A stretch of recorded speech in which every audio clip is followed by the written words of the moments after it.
자, 그럼 그 의문이 나시는 부분들은 일단은 뭐 수업이 진행되면서 이제 더 깨우치는 부분들이 있으실 거예요. 그래서 그때 또 이제 보기로 하고요. 자, 그럼 오늘 자료 한번 볼까요? 그 입문서에 있는 내용 이 부분을 제가 발췌한 건데 일단은 그 지금 1페이지에 총칙이라고 나와 있지 않습니까? 이건 조금 이따 보기로 하고요. 공인인증서 시험 제도를 먼저 보죠. 쭉 넘어가서 6페이지를 보시면 02 공인인증서 제도라고 되어 있죠. 6페이지. 자, 공인인증서 제도를 잠깐 좀 보겠습니다. 우리가 지금 시험을 대비하는 거거든요. 그래서 이제 시험 제도에 대한 부분이에요. 그래서 사실은 뭐 시험 제도에 대한 부분은 시험에 잘 안 냅니다.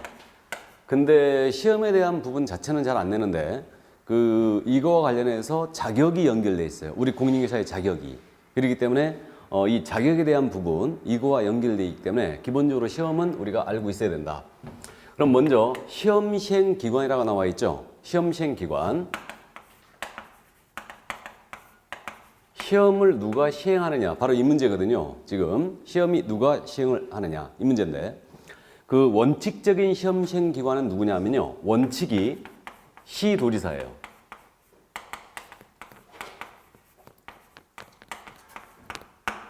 그래서 시험은 시도별로 시행됨이 원칙이라는 얘기죠. 그래서 전국에 세종자치시까지 17개 시도가 있는데 시도별로 시행됨이 원칙입니다. 그럼 시험이 시도별로 시행되면 수준이 서로 안 맞을 수 있죠. 수준이 서로 안 맞을 수 있습니다. 뭐 서울시는 어렵고 제주도는 쉽고 뭐 이럴 수 있죠. 그러니까 시험 수준의 균형 유지를 위해서 예외적으로 시험을 시행할 수 있는 자가 있거든요. 그래서 예외적으로 누가 시행을 할 수 있냐면 국토교통부 장관, 우리 소관부처가 국토교통부예요. 그래서 국토교통부 장관이 시험을 직접 시행을 할 수 있습니다. 그래서 이 국토교통부 장관을 앞으로 국장이라고 쓸 거예요. 국장. 그래서 국토교통부 장관, 이자가 예외적 시험 시행기관장이다. 우리는 이런 것도 물어봐요. 시험에서.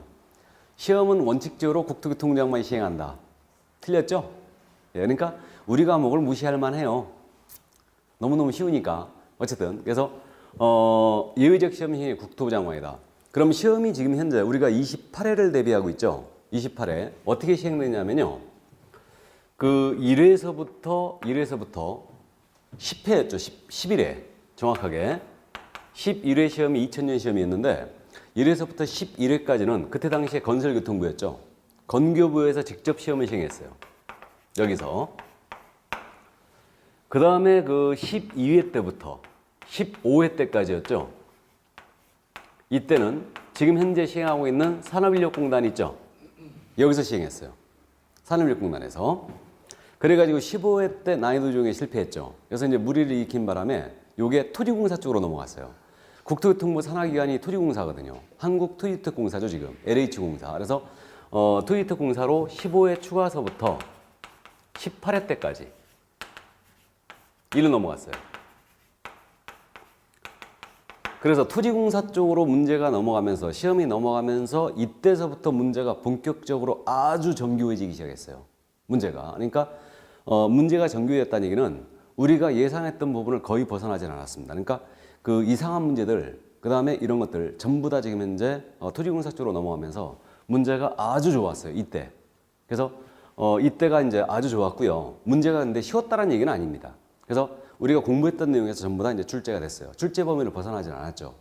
그랬다가 다시 이제 시험의 일원화 차원에서요. 그 산업인력공단은 주로 기사 자격증 있잖아요.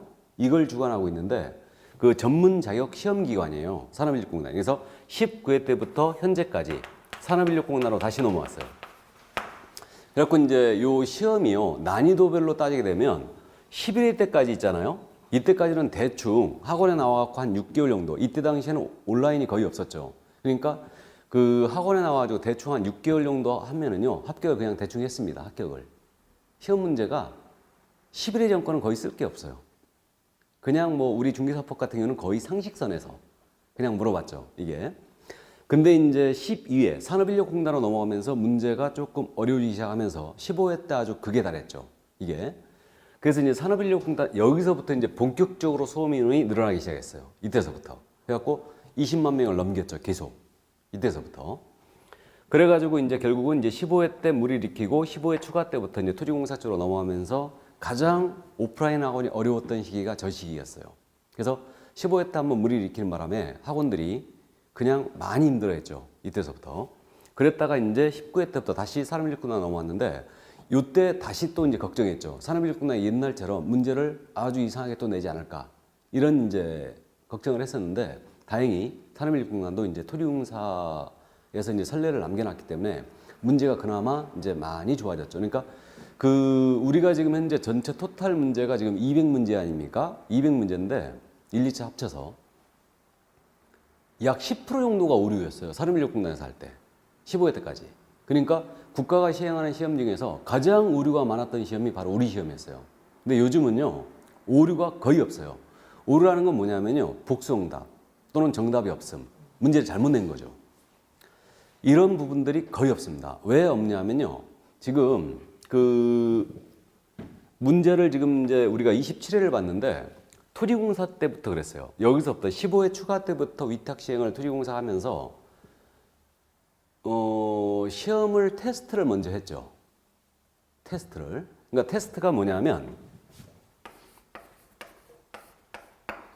그 시험 문제를 여러분들이 이제 받아보기 전에 시험을 보시기 전에 미리 누군가 들어가서 테스트를 해본다는 얘기예요.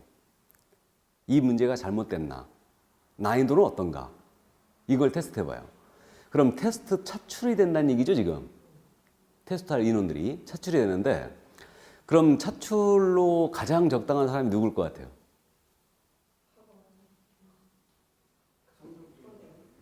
선생님들이 가면 얼마나 좋겠습니까? 그냥 알아보죠, 우리가.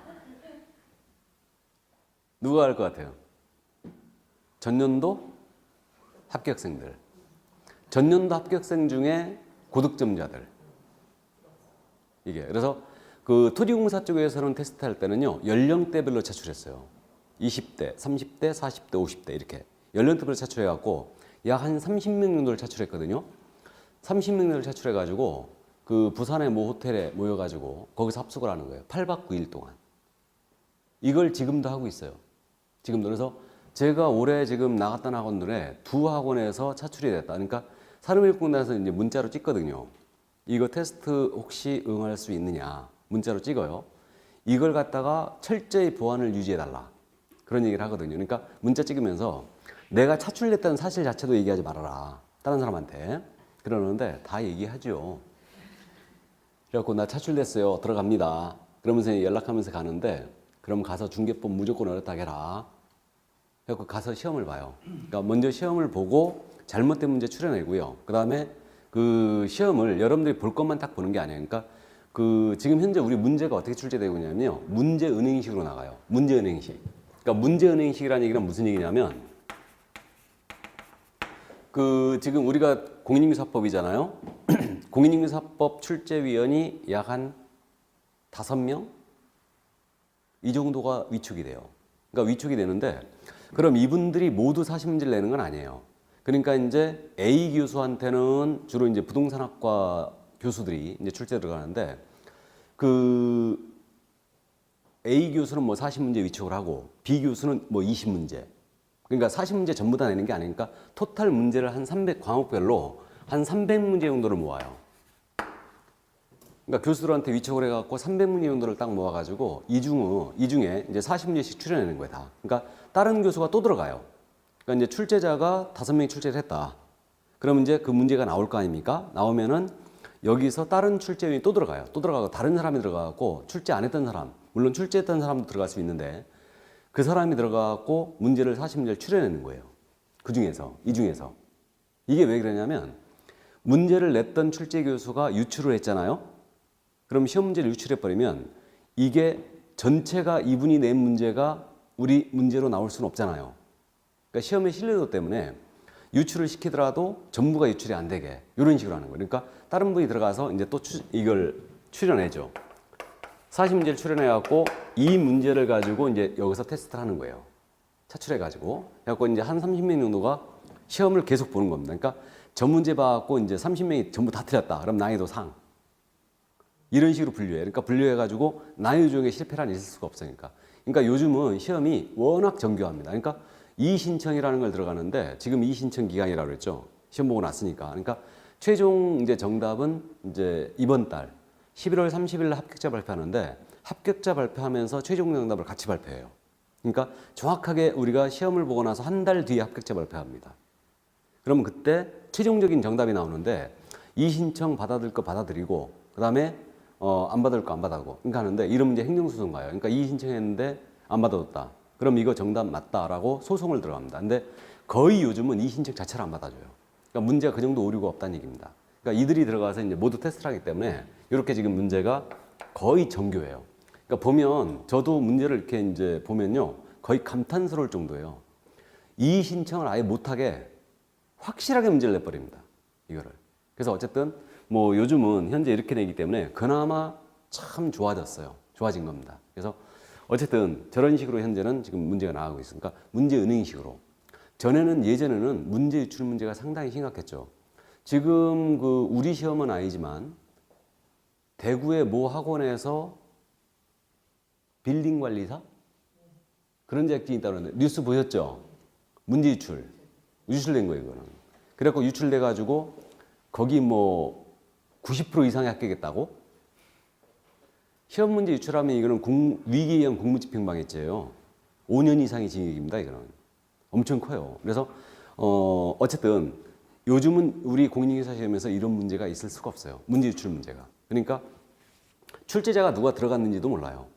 이거. 근데 대충 이제 보면은 어디서 들어갔다라는 게 대충 이제 느낌이 오는데 어쨌든 그 현재는 이런 식으로 갑니다. 그러니까 여러분들 중에도 이제 최종 합격을 하시게 되면 나중에 차출될 수도 있어요. 그러니까 8박 9일 동안 이제 합숙을 하게 되는데 얼마 받을 것 같아요? 휴대폰 전부 다 압수되겠죠? 전화기 전부 다 차단. 전부 다 차단이에요. 차단이고 이제 8박 9일 동안 그러니까 시험 보는 날 나오는 거예요. 그러니까 이제 어린 자녀가 있는 분들은 못 들어가죠. 못 들어가고 이제 주로 이제 싱글들이 이제 많이 들어가는데 어쨌든 그래서 올해가 130만 원이었다죠. 130만 원 이제 주고 교통비 별도로 나가고 시험 볼 때마다 수당을 줍니다. 틀린 거 찾아내면 또 수당 주고. 그러니까 그런 식으로 해갖고 이제 근데 많이 줄었어요. 전에는 한 200 됐어요. 200 됐었는데 어쨌든 지금 많이 줄었다. 올해 130만 원 주겠다고 그랬대요. 130만 원. 자, 그래서 어쨌든 여러분들 중에서 차출될 수 있으니까 나중에 차출되거든 혹시 차출되면 분명히 저한테 얘기하고 가세요. 나 들어갑니다. 라고. 그래서 어쨌든 현재 이렇게 진행이 되고 있다는 거 참고해 주시니까 지금 현재는 산업인력공단에서 위탁 시행을 하고 있습니다. 그럼 시험이 원칙적으로 지금 시도의사로 되어 있는데 지금 산업인력공단에서 위탁 시행을 하고 있는 거예요. 위탁 시행. 그러니까 이들이 직접 시험을 시행하는 게 아니라는 얘기죠. 그래서 이들이 직접 하는 건 아니고요. 이걸 위탁하여 시행한다고 그래요. 그럼 위탁 시행처가 어디냐면요. 현재 산업인력공단이죠. 여기서 위탁받아서 시행을 하고 있어요. 이게. 그럼 시험을 위탁받아 시행할 수 있는 곳이 산업인력공단. 여기가 있고요. 우리 공인중개사 하지 않습니까? 공인중개사 협회가 있어요. 그래서 현재 우리 공사협회가 두 군데가 있어요. 한국공인중개사협회가 있고 세대한 공사협회가 있는데 저는 세대한 공인중개사협회 실무교육 강사입니다. 그래서 세대한 공사협회는 이제 강사로 등록이 돼 있는데 어쨌든 한국공사협회하고 세대한 공사협회 두 군데가 다 있어요. 그러니까 이 협회에서도 위탁 시행을 할 수 있어요. 협회에서도. 그 밖에 이제 토지공사에서 위탁 시행이 되고요. 그러면 요 두 군데에서 위탁 시행이 가능한데 한 가지 또 한번 감 잡게 해볼까요? 협회로 시험이 위탁이 되면 한국공사협회, 그러니까 공인중개사협회로다가 시험이 위탁됐다. 시험이 어려워질 것 같아요? 쉬워질 것 같아요? 예? 그렇죠. 왜 어려워질 것 같습니까? 그렇죠. 기득권을 가진 분들이죠. 그러니까 되도록 합격자가 못 나오게 할 거예요. 그러니까 협회에서 시험을 가져가려고 아주 애를 많이 쓰고 있죠. 절대 안 주죠, 이거. 협회로 주면 이 시험이 진짜로 아니할 말로 강아지판이 될 거예요. 이거. 그러니까 가져가려고 아주 많이 애를 쓰고 있는데 절대 안 주고 있습니다. 그러니까 산업인력공단에서 계속적으로 이제 위탁 시행을 하고 있는 거예요. 그래서 어쨌든 현재 위탁 시행처가 산업인력공단이다. 여기가 주관하는 데가 아니에요. 주관은 누가 한다고 원칙이? 시도의사, 예외적 시험진행 국장입니다. 그럼 시험이 왜 이게 시도의사로 되어 있을까? 원칙으로. 여러분들 운전면허증 다 갖고 계시죠? 운전면허 시험이 시도별로 간다는 거 아십니까? 운전면허 시험이 시도별로 가요. 그러니까 여러분들은 지금 경기도에 계시잖아요. 그럼 여러분들 경기도에서 운전면허증 취득했으면요. 면허증 보시면 경기도 경찰청장이 발행하는 운전면허증이에요. 서울시에서 보셨잖아요. 그럼 서울시 그 경찰청장이 발행하는 운전면허증이에요. 그러니까 결국은 우리 시험이 출발은 어떻게 됐다고요? 운전면허 시험과 비슷하게 일정 소양만 갖추면 자격을 주는 걸로 그렇게 출발했어요, 이게. 근데 이 시험이 운전면허증과 비슷하고 보면 평생에도 못 답니다, 이거. 거의 고시화돼 있다 그러죠, 이게. 그 정도로 시험이 많이 난이도가 높아져 있어요, 지금 현재. 확실히 어려워졌습니다, 시험이 전보다는. 그러니까 문제 자체도 전보다는 확실히 까다로워졌고, 진짜로 요즘 저는 이제 실무 선생으로서요, 우리 그 공인인증사들 이 손님한테 브리핑하는 거 있잖아요. 이런 거 보면요, 요즘 취득하신 분들은 진짜 감탄할 정도예요. 너무너무 일을 잘해. 너무너무. 그러니까 옛날 복덕방 시절에 진짜 손님들 등치고 말이에요. 사기치고 막 그런 시절 다 지났어요. 저는 지금 이 송도 쪽에 이 보게 되면요. 저는 지금 인천에서 내려오고 있는데 송도에도 보면은 이 공인인증사들이요. 전에는 손님들이 그랬거든요. 공인인증사가 너무 젊지 않아요. 너무 젊으면 안 갔어요. 요즘은 거꾸로입니다. 머리가 희끗희끗하잖아요, 공인인증사가. 그러면 손님이 안 가요. 엄청 젊어졌어요. 그러니까 그 손님들도 사무실에 갔는데 멀쩡하게 네코 따위 맨 젊은 친구가 앉아 있는 거야. 그러면 손님들 쭉 돌죠. 중개업소 엄청 많으니까. 쭉 돌다가 걸로 와서 계약해요. 왜? 젊은 사람이 더 잘해. 젊은 사람들이 거짓말도 안 하고요. 더 잘해요. 이게. 그러니까 전에는 거꾸로였거든요. 너무 나이가 어리면은 안 갔습니다, 손님들이. 근데 요즘은 달라요. 오히려 젊은 쪽으로 가요. 나이가 많은 데는 안 갑니다, 아예. 이게. 그러니까 이 세대가 계속 젊어지고 있다는 거죠, 지금. 그러니까 저희 그 송도에도 지금 현재 엄마와 딸, 아들과 딸이 하는 데가 많아요. 맞습니다. 잘해요, 진짜. 그러니까 저희와 이제 그 거래하는 그 업소도 보면은 아들하고 모친이 같이 하거든요. 그러니까 모친이 자격증이 없어요. 아들이 자격을 땄어요. 근데 아들이 법대 출신이에요. 생긴 것도 엄청 잘생겼어요. 걔 하는 브리핑 자체가 틀려요. 손님한테 브리핑을 어떻게 하냐면요. 요즘 그 태블릿이라고 있지 않습니까? 태블릿 PC.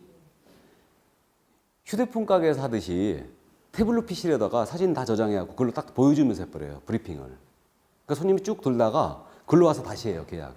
이게. 그래갖고 참 요즘은 세대 자체가 젊어졌어요. 그러니까 어쨌든 뭐 이 출발 자체가 지금 이렇게 돼 있지만 현재는 아이고 이거 비싼 건데 이거 혼나겠네 이거. 그래서 어쨌든 세대 자체가 지금 젊어져갖고 이렇게 이제 출발했던 거니까 일정 소양만 갖추면 자격증을 주는 걸로 했는데 이게 거의 고시화돼 있다는 거죠. 이게 그래서 그러면 결국은 원칙적인 시험 시행령이 가지는 의미는 어디에 있느냐? 여러분들이 이제 합격을 하셨습니다. 합격을 하시면 자격증을 받으셔야 되죠. 자격증 교부권자와 연결돼 있어요. 그럼 자격증 교부를 누가 한다는 얘기예요? 시도의사가 한다는 얘기죠. 자격증 교부를 운전면허증과 같이. 그러니까 그 자격증 교부 시도의사가 하게 됩니다. 그래서 여러분들은 지금 경기도에 거주를 하고 계시잖아요. 그러니까 주민등록지 관할 시도지사 이분이 자격증을 줘요. 그래서 그 시험은 서울에 볼 수도 있어요. 서울에서. 그러니까 내가 시험장에 대해서는 내가 선택할 수 있습니다. 내가 여기 경기도에 살고 있지만 난 전라도 가서 그때 일이 있어갖고 전라도에서 일이 있으니까 거기 가 있을 때 거기서 보겠다. 그럼 거기다 응시 출원을 하면 돼요. 그럼 거기서 보면 돼요. 시험을. 근데 자격증 교부는 주민등록지 관할 시도지사가 교부하게 됩니다. 그러니까 여러분들은 경기도에 거주하고 계시기 때문에 경기도지사가 교부하는 자격증을 받으시게 될 거예요. 옛날에 제가 전주 수업을 간 적이 있었거든요. 잠시. 전주 수업을 간 적이 있었는데 맨 앞자리에 앉았던 분이 한 2달 정도 지났는데 안 나오시는 거예요. 어디 갔냐 그랬더니 서울로 갔대요. 근데 제가 처음에 이 얘기를 하거든요. 자격증 교부를 주민등록지 관할 시도자 교부한다. 근데 이분은 2달 뒤에 이걸 알게 된 거예요. 전라북도지사가 주는 거 싫다는 거예요. 서울에서 받겠다고 서울로 갔대요. 합격했는지 아닌지 모르겠는데 진짜예요, 이거. 그러니까 여러분들은 경기도지사 교육원의 자격증을 받으시게 됩니다. 자격증 보신 적 있어요? 자격증 보신 적 없습니까? 그렇죠. 공사사무소에 가면 있죠. 우리 원래 기술 자격은 수첩이잖아요. 근데 우리 공사자격증은 상장처럼 생겼어요. A4 사이즈. 그래서 A4 사이즈 이렇게 이제 생겼는데 공인중개사 자격증, 그래갖고 성명, 생년월일, 그리고 여기 사진 붙어 있죠. 사진 붙어 있고, 그다음에 위자는 공인중개사 몇 년도 제 몇 회 시험에 합격한 자임을 확인합니다. 연, 월, 일. 그래갖고 경기도지사. 그래갖고 직인이 딱 찍혀. 이게. 그리고 자격증이 상장처럼 생겼어요. 왜 상장처럼 생겼느냐? 걸어놓으라. 걸어놓으라고. 그래서 상장처럼 생겼습니다. 이게. 그래갖고 이제 이렇게 생겼는데, 뭐 15회 추가, 15회 추가 시험 있지 않습니까? 15회 추가생들한테 왜 만나시면은 고생하셨습니다가 말씀드리려 하느냐? 15회 지금 지나가면 추억처럼 얘기하지만 그때 살벌했습니다, 진짜. 시청학강장에 모여가지고 그날 전 그거 잊어버리지 않았는데 지금도 제가 창원 수업을 가고 있는데 그때 당시에 제가 창원 수업을 갔었거든요. 창원에서 관광버스 타고 올라왔어요. 집회 참가하려고. 그래가지고 올라왔는데 그날 그 눈이 있지 않습니까? 눈이 부슬부슬 내렸어요, 그날. 날씨 엄청 추웠어요. 그리고 그날 또 선생이라고 또 내 꽃다리만 메고 양복만 입고 나갔잖아요. 나 추워 죽는 줄 알았는데 그날. 어쨌든 그래고 시청관에 모였는데 그렇게 하고 나서 이제 과천으로 넘어가고 과천 들러 엎어놨죠. 그때 당시 그 국토부 건교부가 그 과천에 있었어요. 그래갖고 과천이 처음 뚫린 게 그때였다고 그러대. 이거. 그래서 결국 이제 시험을 다시 보게 됐는데 어쨌든 그 이분들은요 15회 추가 합격생들 이분들은 기본적으로 수험 기간이 1년 6개월 이상이었죠. 수험 기간이. 왜 그러냐면 그 15회 때까지만 해도요. 시험이 언제 치러졌냐면 9월 셋째 주 일요일 날 치러졌어요. 9월 셋째 주 일요일 날. 시험이 원래 9월 셋째 주 일요일 날 이 시험을 봤을 때가 우리 선생들한테는 참 좋았습니다. 왜 그러냐면 우리가 1년 내내 못 쉬어요. 주간반, 저녁반 계속 수업을 하니까 지금은 그래도 토요일 날 쉬지 않습니까? 그때 당시에는 다 토요일까지 다 수업이었죠. 주야간 다.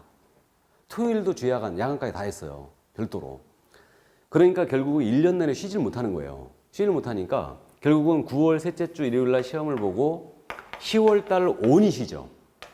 온이. 그래갖고 이때 10월 달을 쉬면서 이제 여행도 가고 못 읽었던 책도 읽고 못 만났던 친구들도 만나고 이제 그랬었는데 그래갖고 이때 좋았죠. 이때가. 근데 그래갖고 이제 11월 달부터 전체가 전학원이 전국적으로 다 출발해요. 다 출발입니다. 이렇게 했었는데 요 15회 시험, 그러니까 15회 시험까지만 해도 9월 셋째 주까지 셋째 주 일요일 날 봤는데 15회 때 어떻게 되냐면 제 기억이 아마 5월 말일 정도였던 것 같은데 5월 말 정도에 시험 2달 연기가 딱 나온 거예요. 왜 그러냐면 산업인력공단에서 시험장 섭외를 못 해버린 거예요. 그때 당시 어떤 그 시험과 같이 겹쳐가지고 시험장 섭외가 안 됐던 겁니다. 그래야 결국은 11월 달에 시험을 보게 됐어요. 그러니까 정확하게 15회 시험이 11월 14일인가 됐었어요. 이날 시험을 봤어요. 그래 놓고 나서 그 많은 인원이 시험 봐갖고 우수수 답을 합게 하고 중개법 과락 맞았어요, 과락. 과락 맞았습니다. 그래가지고 그 15회 추가를 이제 그 다음에 이제 보게 됐다고 했는데 그 다음에 이제 5월 22일 날 봤거든요. 그때는 15회 추가를. 그러면 15회 시험이 언제였냐면 2003년도였죠. 그러니까 2004년도였죠. 2004년도 11월 14일 날 15회를 본 거예요. 그럼 이분들은요, 출발을 언제 했느냐? 2003년도 11월 달에 출발한 거죠. 이때 시험 공부를 시작한 거예요. 그럼 출발해가지고 2004년도 11월 14일 날 이 난리를 치고 2005년도 5월 22일 날 15회 추가를 본 거 아니에요. 그럼 생각해 보면 횟수로 몇 년이에요 지금? 3년이에요 3년. 그러놓고 나서 이제 15회 추가 때 5월 20일 날 시험을 받지 않습니까? 그러니까 상대적으로 16회 합격생들이 피해를 봤죠. 그러니까 16회 때 16회생들은 언제 나왔냐면 2004년도 11월 달에 이제 나오는 거예요. 학원에. 그러니까 결국은 학원에 15회 추가생하고 16회생이 같이 섞여 있었죠. 그래서 그때 당시 우리가 수업을 어떻게 했냐면 15회 추가 대비반은 주야간으로 정상적으로 수업을 해주고 16회 대비생들은 오후반으로 했어요. 그때 당시에 12월 달부터 15회 추가 대비를 들어갔는데 오전, 오후, 저녁 그때 제가 몸을 베렸습니다. 그때. 예. 그 다음에 5월 달까지. 그래갖고 결국은 이때 이제 시험을 이제 보고 나서 이제 3만 명이나 인원이 이제 합격을 하면서 이제 털고 나갔는데 근데 15회 추가 때 이때는요 15회 그 추가 시험을 보면서는요 우리 그 응시수수료라는 걸 내거든요. 응시수수료 안 냈어요. 15회 추가생들은. 왜냐면 15회 시험을 다시 보는 거니까. 15회 때 냈을 거 아닙니까? 그러니까 이제 15회 추가 때는 응시수수료가 없었어요. 그러니까 15회생들만 시험을 볼 수 있었죠. 15회 출연했던 분들만. 그래갖고 15회 추가 합격을 했는데 수바 이제 추가 시험을 받지 않습니까? 그리고 이제 15회 추가를 합격한 분이 자격증을 들고 찾아온 거예요, 저를. 이 자격증 이거 맞습니까, 이게? 봤더니 왜요? 그래갖고 봤더니 자격증이 뭔가 허전한 거예요. 원래 자격증이요. 상장처럼 저렇게 생겼다고 그랬는데 A4 사이즈의 빳빳한 종이 있잖아요. 빳빳한 종이에다가 우리 경기도 자격증 같은 경우는 여기 경기도 마크가 들어가 있고요. 여기에 이렇게 선이 들어가 있어요. 칼라로. 이렇게. 자격증이 이렇게 생겼어요. 그러니까 그 서울시 같은 경우도 여기 서울시 마크가 들어가 있고 여기 칼라로 이렇게 선이 들어가 있거든요. 근데 15회 추가생들 합격증 그 자격증을 봤더니 아무것도 없는 거예요. 그냥 A4 용지 있죠. 빳빳한 종이도 아니고 A4 용지에다가 그냥 성명 쓰고 여기 그때 당시 주민등록번호였죠. 주민등록번호. 그다음에 사진. 그다음에 위자는 합격한 자임을 확인합니다. 경기도의사. 직인 딱 찍어준 거예요.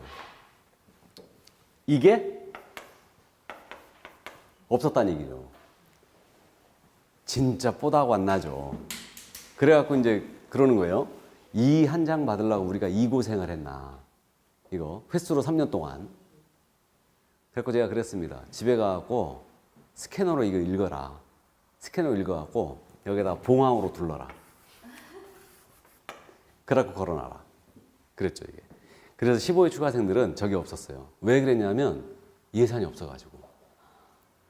예산이 없어가지고 자격증을 프린트에 그냥 출력해갖고 그냥 준 거예요, 그냥.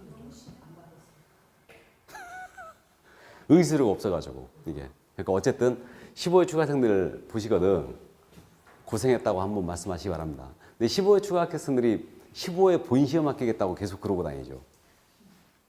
15회 본시험 합격하는 분들은 진짜 실력이 빵빵한 분들이. 그러니까 15회 추가생들도 그랬지만 15회 추가 합격생들이 역대 합격생 중에 가장 실력이 빵빵했을 거예요. 공부를 기본적으로 1년 6개월 이상 했으니까. 그래서 어쨌든 지금은 추억처럼 얘기하지만 그때 당시에는 진짜 살벌했죠. 살벌했습니다. 이게. 자, 그래서 어쨌든 자격증 교부는 여러분들은 경기도의사한테 받으십니다. 그러면 이제 여러분들이 자격증을 경기도의사한테 받으셨잖아요. 받으시면요. 경기도의사 평생 인연을 맺게 되는 겁니다. 무슨 얘기냐면 자격증을 만약에 분실해 버렸다. 이거를 그럼 재교부 받아야 되겠죠. 그때는 수수료였는데 자격증 재교부권자와 연결돼 있어요. 그럼 자격증 재교부 신청은 여러분들 경기도의사한테 받으니까 경기도의사에게 받으셔야 됩니다. 다시. 그래서 이제 재교부는 이제 그렇게 원 발급을 해준 도의사 그분한테 가서 다시 이제 신청을 해야 되고요. 그 다음에 내가 그런 일이 있어서는 안 되겠지만 업무를 하다가 우리법 위반으로 자격 취소 사유에 걸렸다. 또는 자격 정지 사유에 걸렸다 내가. 그러니까 대표적으로 자격 취소가 자격증 대여예요. 자격증 대여인데 그럼 자격증 대여 갖고 자격을 취소해야 됐다. 그럼 자격 취소권자와 정지권자와 연결돼 있어요. 그러니까 여러분들에 대한 자격 취소나 정지의 권한은 오직 자격증 교부한 시도의사만 갖고 있습니다. 그러니까 경기도의사만 여러분들의 자격 취소나 정지를 할 수 있어요. 업무는 서울에 가서 하시던 제주도 가서 하시던 아무 관계없어요.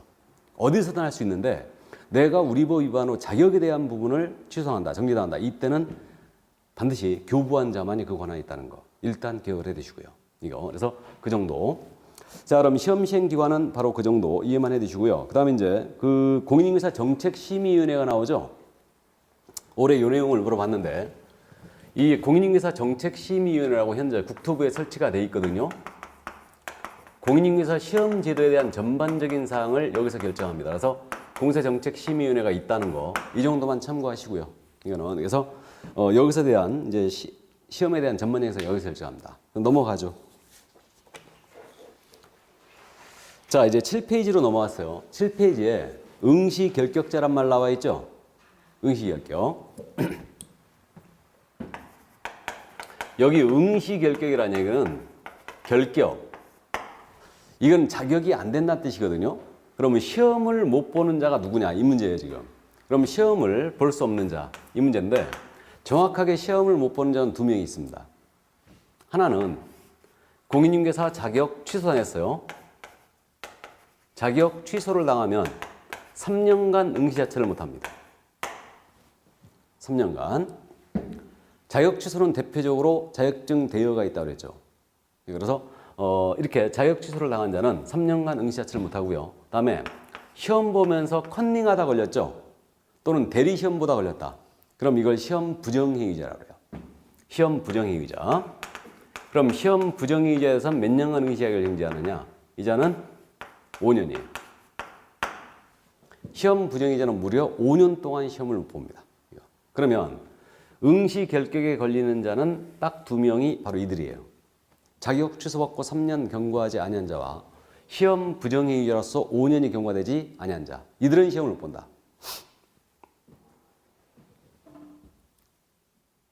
요즘은 이런 일이 거의 없는 걸로 알고 있는데 예전에는 특히 여성분들 대리시험 많았죠. 왜 그러냐면 신분증을 지금 시험을 보면서 제시를 하게 돼 있거든요. 감독관이 신분증 이제 확인을 해요. 그 다음에 이제 수험표에 붙은 사진하고 확인합니다. 대조하는데. 특히 여성분들. 고등학교 때 찍은 사진 있잖아요. 그거 붙여놓고 있는 거예요. 또 요즘은 기술이 워낙 좋지 않습니까? 완전 딴 사람을 만들어 놓죠, 지금. 그래갖고 이제 대리시험이 있었는데 요즘은 뭐 그런 얘기는 들리지 않고 있고요. 그래서 어쨌든 그렇게 이제 대리시험 보다 걸리면 이건 큽니다. 위기에 의한 공무집행 방해죄에다가 우리 쪽에서는 5년간 응시 박탈시킵니다. 그래서 시험 컨닝하다 걸렸다. 그러면 결국 5년간 응시가 정지돼요. 물론 시험장에 가면 컨닝할 시간도 없어요. 문제지 읽느라 바쁩니다. 남의 거 볼 시간도 없어요, 이거. 그래서 어쨌든 5년 동안 일단 응시를 정지시키고요. 자격 취소하면 3년간 응시를 못합니다. 우리 운전면허증 갖고 계시는데 운전면허 취소하면 몇 년간 응시 못하는지 아십니까? 운전면허증? 예? 2년이요. 1년이죠. 1년 동안 응시를 못하게 되고 운전면허 취소가 돼버리면. 근데 음주운전하다가 걸려갖고 정지 중이었어요. 운전면허 정지 중이었는데 또 음주운전하다 걸려갖고 자격 취소했다. 그때는 운전면허 취소하면 그때는 2년간 못 봐요. 운전면허 시험을. 그러니까 원래 1년인데 운전면허 정지기간 중에 운전하다 걸려갖고 만약에 취소했다. 이때는 2년간 못 봅니다. 그래서 이렇게 그랬는데 우리는 몇 년이라고요? 3년간이에요. 물론 자격 취소할 정도면 감옥 가십니다. 감옥 가셔요. 제가 여태까지 강의하면서 자격 취소할 거 다시 오신 분을 딱 한 번 봤어요. 한 분이 있었어요. 자격증 따고 갔는데 다시 온 거예요. 그분을 딱 한 번 봤는데 그 학원을 제가 한 13년 했죠. 그 학원에서만 강의를. 그래서 그랬는데 어쨌든 그분은 이제 자기 일로 그런 게 아니고 회사 담당자로서 업무를 수행하다가 우리 법 집행유예 받았어요. 감옥 간 건 아니고. 그러니까 집행유예라는 게 있으니까 나중에 우리가 이제 공부하는데 그래서 집행유예라는 게 있는데 그걸 받아갖고 자격 취소해 버렸어요. 그래가지고 다시 따라오셨어요. 물론 다시 따갖고 가셨죠. 그리고 이제 물론 이런 일이 있어서 안 되는데 그래서 이 두 명만 제외가 다시 시험 본다. 자, 그럼 여기서 한번 해볼까요? 그럼 2명을 제외하고는 다 볼 수 있다는 얘기예요. 그럼 국적이 대한민국 국적이 없는 자예요. 외국인입니다. 외국인 응시할 수 있을까요? 없을까요? 예? 있다란 얘기죠. 국적 불문이에요. 그러니까 우리나라 사람이었는데 이 사람이 외국인으로 바뀌었다. 그럼 이 사람도 시험 볼 수 있다는 얘기죠. 국적의 불문입니다. 국적 따지지 않아요. 이게. 그러면 미성년자라고 아시죠? 자, 민법을 안 했으니까 일단 미성년자 민법에서 이제 공부하는데 미성년자는 만 몇 세 미만이에요? 예? 18세, 19세요. 19세다. 우리는 민법상 미성년자라고 하는 거예요. 19세 미만자가 미성년자예요. 19세 미만. 그럼 딱 19세가 되면 성년이 된다는 얘기죠. 그 얘기입니다. 그래서 19세 미만자, 18세까지가 미성년자예요. 근데 이게 그래서 이제 청소년 보호법하고 이제 통일시킨 건데 그 19금이라고 우리가 그러잖아요, 지금. 그죠? 전에는 민법이 20세였어요. 미성년자가. 그래갖고 이게 차이가 있었는데 청소년 보호법상 보호대상 청소년도 이제 18세까지고요. 민법상 미성년자도 18세까지입니다. 그러니까 19세가 되면 성인이 딱 되는 거예요. 그럼 미성년자 응시할 수 있을까요? 없을까요? 있겠죠. 2명만 제외하고 다 볼 수 있으니까 미성년자 시험 볼 수 있어요. 이게. 그 다음에 내가 지금 현재 전과 사실이 있어요. 전과자. 감옥에 갔다 온 적이 있습니다. 시험 볼 수 있을까요? 없을까요? 있어요. 있습니다. 시험 다 볼 수 있어요.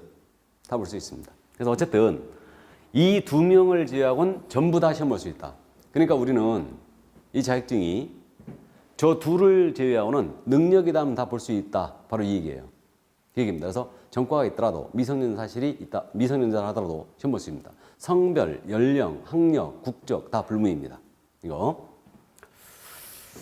우리 학원은 지금 미성년자가 아직 이제 없는 것 같은데 미성년자가 시험 볼 수 있게 풀린 게 얼마 안 됐어요, 이게. 2006년도부터 지금 풀렸는데 이게 미성년자가 시험 볼 수 있게. 그전에는 안 됐죠. 성년자였습니다. 그래갖고 가끔 그 고3들 있잖아요. 고3생들이 있어요. 작년에도 그러니까 올해죠, 정확하게.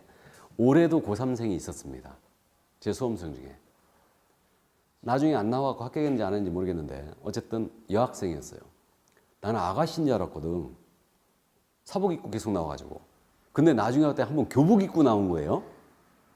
고3이라고 하더라고. 그래갖고 이제 부동산학과에 합격했다고 하더라고요. 그래갖고 합격해가지고 결국 이제 글로 이제 갔을 텐데 나중에 이제 안 나와가지고 제가 이제 그 결과를 이제 모르겠는데 제가 여태까지 강의한 것 중에 가장 보람된 일 하나가 있었는데 미성년자가 한 번 합격한 적이 있어요. 고3짜리가 합격한 적이 있었는데 그 친구 같은 경우는 인생이 바뀌었어요. 나중에 여러분들이 이제 자격증 받으시면 좀 허탈하실 거예요. 이거 종이 쪽지 하나 받으려고 이 1년간 내가 고생했나 그런 생각 하실 텐데 근데 나중에 이제 처음에 받았을 때는 그걸 실감을 못 해요. 근데 나중에 이제 한 2-3달 정도 지나고 나면 정말 내가 잘했구나 그 생각을 이제 하실 건데 처음에는 못 느껴요. 근데 그 친구 같은 경우는 인생이 바뀌었다는 얘기가 뭐였냐면요. 걔가 이제 그 집이 가게가 보니까 형제예요. 바로 밑에 자기 동생이 있었고 자기가 이제 큰아들이래. 근데 애가 체격도 왜소하고요. 학교에서 이제 공부도 잘 못해. 그래갖고 이제 부모님이 넌 대학 가기 틀렸으니까 가서 자격증이나 따와라 이런 거예요. 고3 때 학원으로 내몰린 거예요. 애가. 근데 그 동생은 키도 크고 공부도 잘하고 막 그런데요. 그래갖고 부모님이 동생만 이뻐한대. 자기는 장남에도 불구하고 그렇게 아주 애가 그러니까 너무 의기소침해 있는 거예요. 그러니까 애가 말도 안 하고 학원에 와갖고 말도 안 하고 저 끄트머리 앉아가지고 그 기둥 옆에 앉아가지고 항상 핸드폰이나 보고 그러고 앉아 있어요. 애가. 그래갖고 이제 그래도 수업은 아버님이 맨날 전화했어요. 학원에 저녁에. 이제 나왔냐고. 그래갖고 이제 아버지 무서우니까 계속 나오긴 나왔죠. 그래갖고 5월 달쯤인가 한번 얘가 찾아왔어요. 그래갖고 이제 제가 수업하면서 여기서 다 보입니다. 근데 이 녀석 공부를 계속 안 하고 이제 수업만 이제 처음에는 막 와서 뭔 재미 있겠어요. 계속 핸드폰만 보고 있다가 하면 이제 그러고 이제 가죠. 그랬다가 이제 5월 달쯤에 얘가 한번 찾아왔어요. 저를. 이제 오후에 찾아왔더라고요. 찾아와갖고 공법이 너무너무 어려운데 공부를 어떻게 됩니까? 그래갖고 내가 야, 공법을 공법 교수님한테 물어보지 왜 나한테 물어보냐고. 그랬더니 공법 교수님 무서워 보여서 나는 안 무서워 보이디? 그래갖고 이제 그냥 암기 과목이다. 암기해라. 이해가 안 될 거 아니에요. 아직 사회 경험이 없으니까 아무리 이론적으로 들어봐도 잘 모르죠. 얘네들은. 그래갖고 그냥 외워라. 이해할 필요 없다. 외워라 그냥 다. 이게 숫자도 암기하고 나온다는 거 그냥 문제 풀기 하면서 그냥 암기해라. 그랬어요. 그래갖고 알았다고. 그러면서 이제 중개법은 그래도 좀 알아듣겠는데 공법은 도대체 알아듣지 못하겠다니까. 민법개론 대디? 그랬더니 민법개론도 어렵긴 한데 그래도 따라갈 수는 있다고 그러더라고. 그래갖고 이제 얘가 나는 걔가 그래갖고 이제 결국 못할 줄 알았어요. 근데 결국은 그해 이제 10월달 시험에서 합격을 해버린 거예요, 얘가. 이거를. 그래갖고요. 새로 이제 출발하잖아요, 11월 달에. 출발했는데 합격자 발표하고 나서 얘가 찾아왔어요, 또. 찾아와갖고 뭐라 하냐면요. 이제 대학 가겠다는 거예요. 이제 수능을 못 봤을 거 아니에요. 2부 공부하느라고 거의. 그러니까 이제 그럼 어디 갈래? 그랬더니 부동산학과 간다고. 부동산학과 갔을 거예요, 이제 걔는. 그 뒤로 이제 소식을 못 들었는데 애가 완전히 180도 달라진 거예요. 그러니까 합격했다 하고 났더니 애가 너무너무 밝아진 거예요. 그러니까 자기 인생에서 자기 힘으로다가 해본 게 처음이래, 그게. 그래가지고 걔가 완전히 그냥 밝아지고요. 그래갖고 자기 부동산학과 가겠다고 이제 그러더라고요. 그러니까 걔는 결국 인생이 바뀌었을 거예요, 그러면. 예. 그래서 어쨌든 뭐, 그래갖고 참 보람을 많이 느꼈는데, 그때 당시에 이제 그래갖고 이제 찾아온 게 5월 달에 찾아왔다 그랬잖아요. 그러니까 이제 찾아갖고 이제 앉아갖고 얘기하면서 내가 이제 말씀은 그렇게 드렸지만 걔한테 이제 이렇게 해라, 이제 그랬겠죠, 제가. 그랬더니 그때 너무너무 고마웠다고, 이거를. 그래서 어쨌든 뭐, 걔 같은 경우가 제가 여태까지 강의하면서 가장 이제 보람을 느꼈던 거고요. 그래서 어쨌든 뭐, 그래갖고 그 저희 집에도 저희 집, 저도 이제 애를 키우면서 이 녀석이 그래도 이 중학교 때까지는 공부를 꽤 잘했거든요. 하기사 뭐 초등학교 때는 다 천재죠. 자식이 다 천재인데 어쨌든 뭐 이 녀석이 고3 때 공부를 이제 워낙 안 해갖고 고3 때 뭐 지금도 나중에 뭐 제가 집안 얘기를 가끔 하는데 고3 때 이 녀석 한번 지 엄마가 눈치가 이상해갖고 야, 너 가방 한번 갖고 와봐. 가방을 확 뒤집었는데 가방에서 유일하게 떨어진 거 하나. 소설책. 그래갖고 결국은 야도 이제 안 되겠다 싶어갖고 부동산학을 시킨다. 부동산을. 그래갖고 이제 그렇게 했다가 이제 부동산을 안 시키고 이제 다른 거를 이제 하고 있는데 관련과를 하고 있어요, 지금. 관련과를 하고 있는데 어쨌든 이게 요즘은 세대 자체가 많이 젊어지는 것 같아요. 그러니까 젊어지면서 부동산 자체도 이제 많이. 그래서 학원별로 미성년자, 그러니까 고3은 아니더라도 미성년자가 꽤 있어요. 그러니까 요즘은 이제 미성년자들이 또 합격을 또 많이 하고 있습니다. 그러니까 그 교복 입고 나온 애 중에 합격한 건 저는 걔가 처음이고 지금 현재 마지막이었던 것 같은데 지금 어쨌든 미성년자도 시험을 볼 수 있다는 얘기죠. 그럼 전과 사실이 있다 하더라도 시험을 볼 수 있어요. 그럼 여기서 이제 잠깐만 따져보고 갑니다. 이게 이제 우리가 앞으로 이제 공부할 내용 중에 하나인데 그럼 미성년인 상태에서 내가 합격을 했어요, 지금. 중개사무소 열 수 있게요, 못 열리는 게요? 예? 그건 못 열어요. 왜 그러냐면요. 중개사무소 같더니 솜털이 보송보송한 미성년자가 앉아 있는 거예요. 실내 가야 안 가요? 안 가죠. 그러니까 그들은 성년이 돼야 됩니다. 자격은 딸 수 있어요. 하지만 중개사무소는 못 열어요. 이걸 등록이라고 그래요. 등록. 중개사무소 개설 등록이라고 합니다. 그래서 그건 못 였습니다. 그럼 예를 들어서 전과 사실이 있다. 내가 교도소에 나온 지 얼마 안 됐어요. 자격은 취득할 수 있겠죠. 그러면 근무할 수 있느냐? 중개사무소에. 근무하지 못합니다. 쉬어야 돼요, 일정 기간을. 그러니까 사무소 갔더니 중개사무소 갔더니 사기전과 18범이 나오자마자 앉아 있는 거예요, 여기. 그럼 신뢰 가야 안 가요? 안 가죠. 그러니까 그들은 3년 동안을 제한시킵니다. 그러니까 자격은 바로 딸 수 있어요.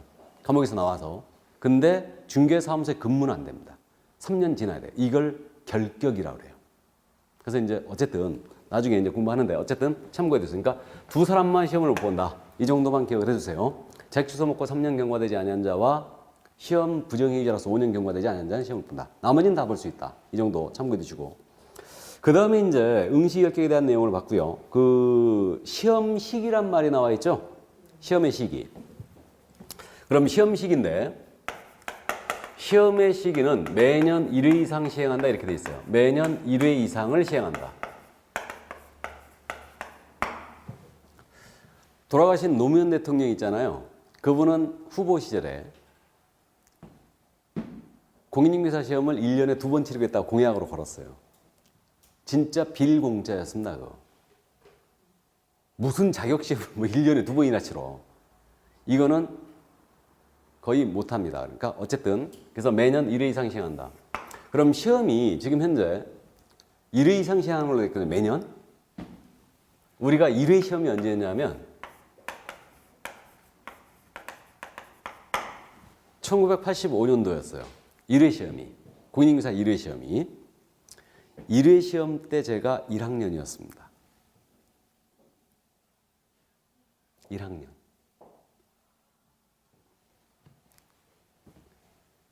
초등학교 1학년이 있고 중학교 1학년이 있고 고등학교 1학년이 있고 대학교 1학년이 있어요. 내가 그때 어디 1학년이었을 것 같아?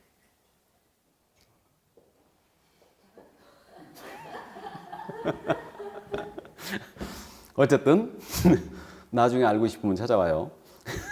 어쨌든 그 85년도에 1회 시험이 있었어요. 근데 우리가 지금 현재 28회 대비하고 있죠.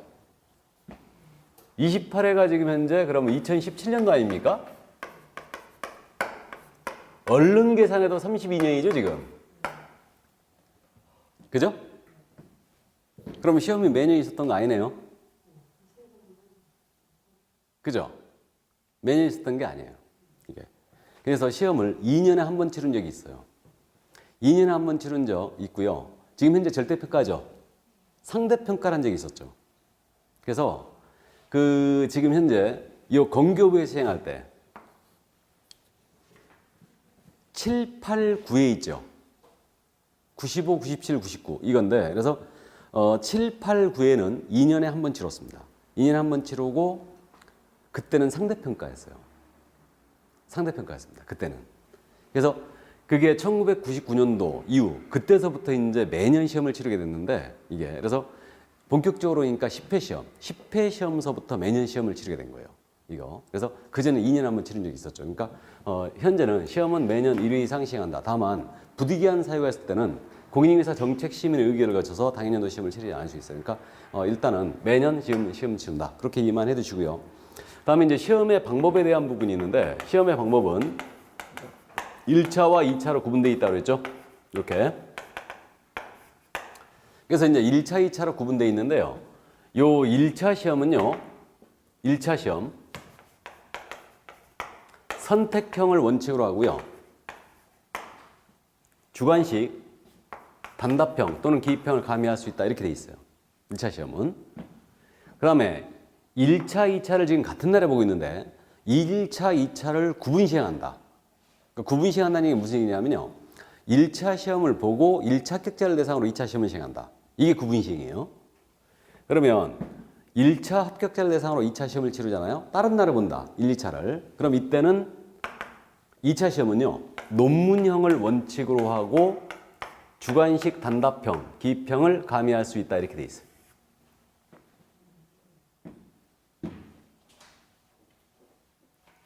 근데 1, 2차를 지금 같은 날에 보고 있죠. 동시에 시행한다. 이게 같은 날 보는 거예요. 같은 날에 동시에 시행할 때는요. 2차 시험의 방법을 1차 시험의 방법으로 시험을 본다라고 돼 있어요. 현재. 그래서 1, 2차를 현재는 같은 날에 보면서 1차 시험의 방법인 요 선택형을 원칙으로 선택형으로 2차 시험도 보고 있는 거예요. 원래 따로따로 보면 2차 시험은 논문형으로 봐야 돼요. 시험 시행 기관을 논하라. 이렇게 봐야 되는데, 그래서 현재는 이렇게 보겠습니다. 그럼 1, 2차를 나눠서 본 적이 있게요, 없게요? 있을 것 같아, 없을 것 같아? 없습니다. 1회 시험서부터 1, 2차 계속 같은 날에 봤어요. 전에는 시험지가 한문으로 나와서 한문으로. 한문도 있었어요. 시험지에. 문제를 한문으로 내는 거예요, 한문으로. 근데 지금은 전부 다 이제 한글인데, 어쨌든 그래서 현재는 1차 시험만 보러 가고 주관식은 나온 적도 없고 낼 수도 없고요. 그래서 채점상의 곤란점이 있고요. 어쨌든 우리가 지금 현재 중년의 시험이 되고 있기 때문에 이게 답지 쓸 때 논문형을 내버리면 손 떨려갖고 지금 잘 쓰지도 못하는데 이거. 그죠? 그래서 어쨌든 전부 다 선택형으로 보고 있고요. 이 오지선다형이죠. 공무원 구급시험만 지금 사지선다죠? 초등학교 1학년도 전부 다 오지선다던데. 그래서 우리가 오지선다니까 5개 중에 하나 고르는 거. 이런 문제로 지금 나가고 있죠. 그래서 이렇게 되고 있는데 지금 현재 참고로요. 나중에 이제 문제풀이 할 때 이런 것들 말씀드리는데 우리 몇 문제 나온다고요? 40문제죠. 올해 시험 진짜 특이한 게요. 올해 시험이 우리 중개법 약간 특이했는데 박스형 문제가 있겠죠. 그죠? 박스에 딱 넣어놓고 몇 개냐 골라라 이런 것들 박스형 문제가 있을 텐데 박스형 문제하고 그냥 풀어쓰는 문제 유형하고 어느 게 더 어려울 것 같아요? 당연히 박스형이 어렵죠. 그럼 박스형이 어려운데 박스형이 40문제 중에 무려 13문제나 나왔어요. 올해. 원래 우리가 가장 많이 냈을 때가 지금 현재 25회, 24회 때 박스형이 11개씩 나왔거든요. 원래는 6개, 7개 정도 나와요. 박스형이. 40문제 중에. 근데 올해는 13개나 냈어요. 우리 쪽에서 박스형을. 그러니까 박스형이 지금 많이 나왔고요. 옳은 거, 틀린 거 찾아라 문제 있죠, 이거. 옳은 것 골라라. 틀린 것 골라라. 이렇게 문제가 나올 거 아닙니까? 분류되면.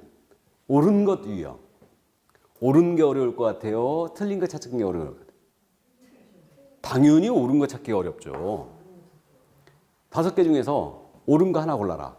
이게 훨씬 더 어렵죠, 문제가. 옳은 것 찾아라 문제 유형이 40문제 중에 올해 26개나 나왔어요.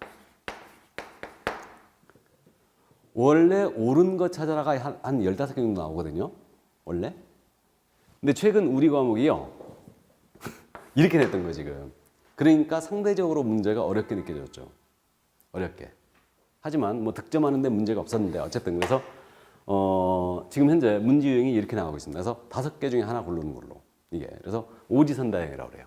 이게. 자, 그럼 이 정도 시험 방법 참고해 두시고요. 그럼 이제 만약에 1, 2차를 그럼 말씀드렸듯이 같은 날에 보잖아요. 같은 날에 보는데 1차에 만약에 불합격해 버렸다. 평균 시점 못 맞았다. 그럼 2차 시험은 무조건 무효 처리합니다. 그러니까 불합격이에요. 불합격입니다. 그래서 그렇게 되고 2차에 남는 점수를 1차에 빌려줄 수는 없을 것이다. 이게 그래서 이제 그 정도 이해해 두시고.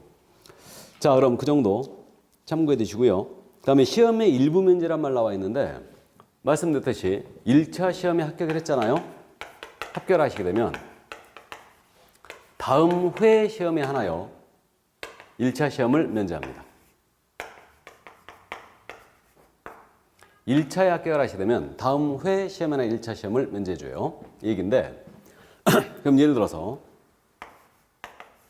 27회 때 1차를 합격했어요. 그럼 28회 때 1차를 면제해준다는 얘기죠. 그죠? 근데 이분이 28회 때 1차를 응시를 안 해버렸어요. 응시를. 그럼 29회 때 면제해줄까요? 안 해줍니다. 본인의 응시 여부와는 관계없어요. 관계없고 무조건 다음 회 시험이 하나에 1차 시험 면제가 끝납니다. 예. 이렇게 하면 좋지 않겠어요? 1차에 내가 합격했어. 27회 때. 28회 대비하면서 2차 시험 공부를 제대로 못한 거예요. 불합격할 것 같아? 1차를 다시 보는 거지. 28회 때. 그래갖고 2차 시험 같이 봤어요. 불합격했어. 그럼 다음에 또 1차를 면제 주면 좋겠죠? 안 됩니다. 안 됩니다. 우리 이게 안 될 이유가 없을 것 같은데 다른 자격증에 이게 되는 게 있어요.